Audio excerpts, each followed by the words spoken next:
Buenas a todas! Hi ladies! Hoy un bonito atardecer de verano. Today a wonderful summer sunset.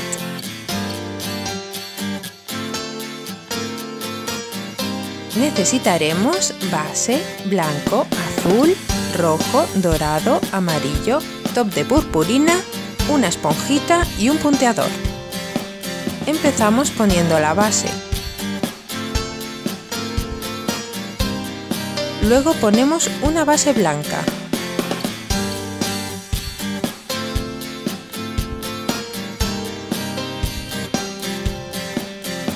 Ahora en la esponjita ponemos los tres colores y la aplicamos a golpecitos.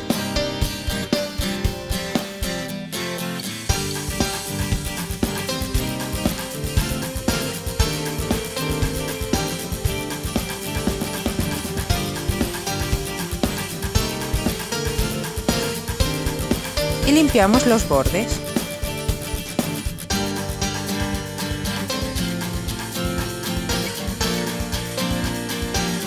Para hacer el sol, hacemos un punto blanco, que luego pintaremos de amarillo.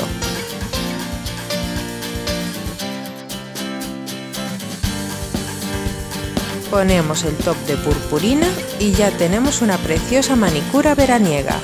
See you soon. ¡Hasta pronto, gatitas!